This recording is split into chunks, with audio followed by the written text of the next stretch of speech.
মা, দেখেছো কালকে যে আমাদের পুকুরে পচা একটা কাঁঠাল ফেলে দিয়েছিলাম, ওখান থেকে কত সুন্দর কত বড় একটা কাঁঠাল গাছ হয়েছে। হ্যাঁ দয়া, তোমরা মামি অনেক ভালো, তাই তো তোমাদের সেই ফেলে দেওয়া পচা কাঁঠাল থেকে আমরা জাদুর কাঁঠাল গাছ হয়েছে। ও মা, কি রান্না করেছো? আমাকে তাড়াতাড়ি খেতে দাও, আমার যে বড় খিদে লেগেছে। তারা এখনো তো রান্না করতে পারিনি রে মা, ঘরে যে রান্না করার মতন কোনো কিছু নেই, তাই তো বাজার করতে বাজারে যাচ্ছি এখন। এসে তোকে তাড়াতাড়ি রান্না করে দিব, তুই একটু ঘরে বস, আমি বাজার করে নিয়ে আসি। ও মা, আমাকে তোমার সাথে বাজারে নিয়ে চলো না। চাই, আমার যে ঘরে একা একা থাকতে একটু ভালো লাগবে না, তোমার সাথে গেলে আমার খুব ভালো লাগবে। তুই যদি আমার সাথে যাস তাহলে তো অনেক কিছু খাওয়ার বায়না ধরবি, আর আমার কাছে যা টাকা আছে ওগুলো তো বাজার করতেই শেষ হয়ে যাবে, তোকে যে আমি কিছু কিনে দিতে পারবো না রে মা। ও মা, তুমি আমাকে কিচ্ছু দিও না, শুধুমাত্র একটা চকলেট কিনে দিও, ঠিক আছে? আচ্ছা আচ্ছা, যদি বাজার করার পর টাকা হাতে থাকে তবেই আমি তোকে একটা চকলেট কিনে দিব। এখন চল শীঘ্রই গিয়ে বাজার থেকে বাজার করে নিয়ে আসি।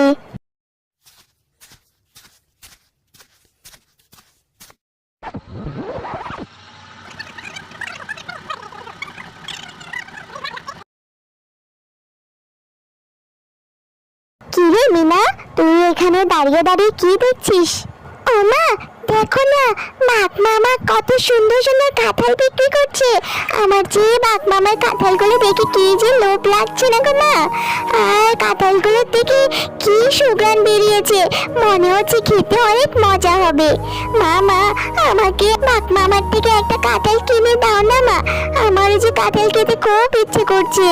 তারা এর জন্যই আমি তোকে বাজারে নিয়ে আসতে চাইনি, আমি জানতাম তুই বাজারে আসলে অনেক কিছুর বায়না ধরবি, আর আমার হাতে তো এখন আর কোনো টাকা নেই, বাজার করে সব টাকা শেষ হয়ে গেছে, তাহলে তোকে কাঁঠাল কিনে দিব কিভাবে?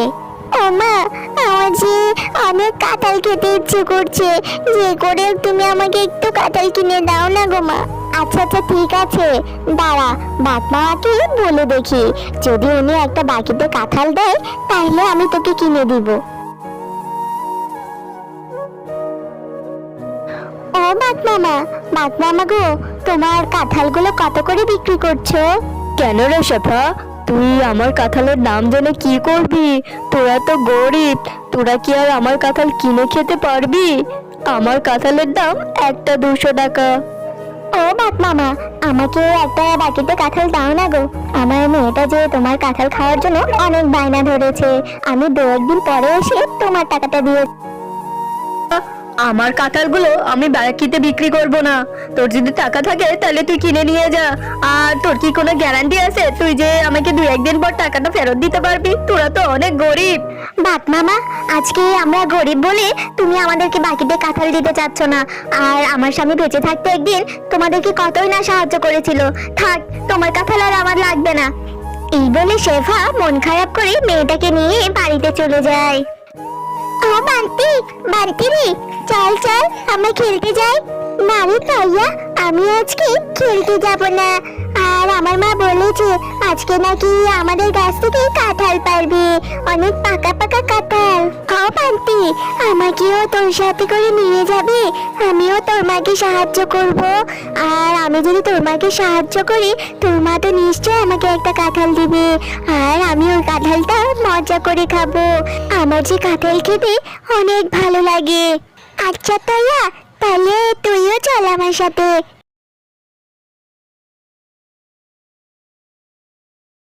ও মা, তুমি না বলেছিলে আজকে গাছ থেকে কাঁঠাল পারবে? না রে বান্টি, আজকে আর গাছ থেকে কাঁঠাল পারবো না, কালকেই পারবো।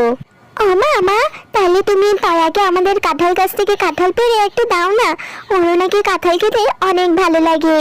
বান্টি, আমি দয়াকে কাঁঠাল দিতে যাব কেন? তুই কি জানিস বাজারে একটা কাঁঠালের দাম কত? আর দয়াকে ফ্রি ফ্রি কাঁঠাল দিব কেন আমি? ও মা, তুমি এরকম করছো কেন? আমাদের গাছে তো অনেক কাঁঠাল ধরেছে, ওখান থেকে যদি দয়াকে একটা দিই তাহলে তো আমাদের কোনো সমস্যা নেই। আচ্ছা আচ্ছা ঠিক আছে, আমি দয়াকে একটা কাঁঠাল দিচ্ছি, তুই বলেছিস আমি আবার না দিয়ে থাক। আর আবার মনটা অনেক দয়ার সাগর। বনে কোনো অসহায় পশু দেখলে আমার যে সাহায্য করার জন্য মনটা খুব চটপট করে। আচ্ছা দয়া, এই নে, এখানে একটা কাঁঠাল পড়ে আছে, এটা নিয়ে বাসায় গিয়ে মজা করে খাস। তবে এই কাঁঠালটা উপরে একটু পচে গেছে, পচা অংশটা ফেলে ভালোটা তুই খেতে পারবি। আচ্ছা কাকিমা, আমি পচা কাঁঠালটাই নিয়ে যাচ্ছি। এখান থেকে কিছু ভালো অংশ বের হলে আমি মজা করে খাবো। এরপর তারা ওই পচা কাঁঠালটা নিয়ে বাড়িতে চলে যায়।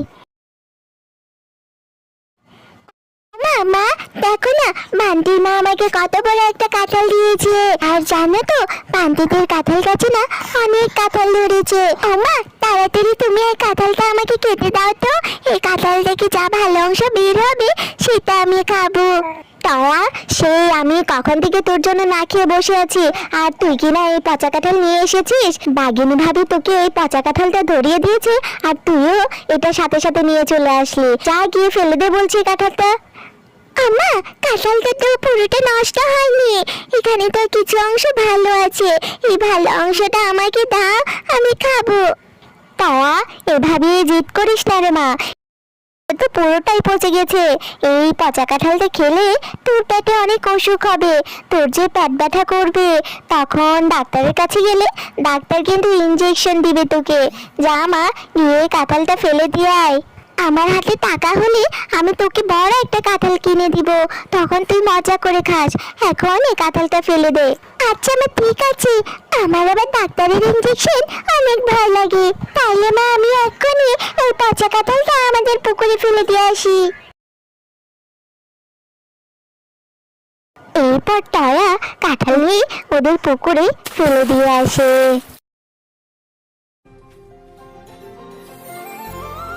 আমাদের এই পুকুরে এত বড় একটা কাঁঠাল গাছ কোত্থেকে এলো? এখানে তো দেখি অনেকগুলো কাঁঠাল ধরে আছে। ও মা, এদিকে এসো না, দেখো আমাদের পুকুরে কত বড় একটা কাঁঠাল গাছ হয়েছে। কালকে যে একটা পচা কাঁঠাল পুকুরে ফেলে দিয়েছিলাম, মনে হয় ওখান থেকে এতগুলো কাঁঠাল হয়েছে। তারা, তোমরা মমি অনেক ভালো, তাই তো তোমাদের সেই ফেলে দেওয়া পচা কাঁঠাল থেকে এত বড় একটা চাদর কাঁঠাল গাছ হয়েছে। এই কাঁঠাল গাছের কাঁঠাল কখনোই শেষ হবে না। তোমরা তোমাদের ইচ্ছে মতন এখান থেকে কাঁঠাল নিতে পারবে, আর এগুলো বিক্রি করে তোমরা তোমাদের সংসারে অভাব দূর করতে পারবে। আরে, এটা তো দেখি জাদুর কাঁঠাল গাছ। তাইলে এতদিন পরে আমার মেয়ের ইচ্ছেটা পূরণ হলো। এখন থেকে এই কাঁঠাল গাছ থেকে আমার মেয়ে সব সময় কাঁঠাল খেতে পারবে। এই কাঁঠাল গাছ, তোমাকে অসংখ্য ধন্যবাদ। হ্যাঁ মা, এই জাদুর কাঁঠাল গাছটা অনেক ভালো, আর আজকের পর থেকেও তোমাকে আর কষ্ট করতে দিব না। এই কাঁঠালগুলো আমরা বাজারে বিক্রি করে বাজার থেকে অনেকগুলো খাবার কিনে নিয়ে আসবো।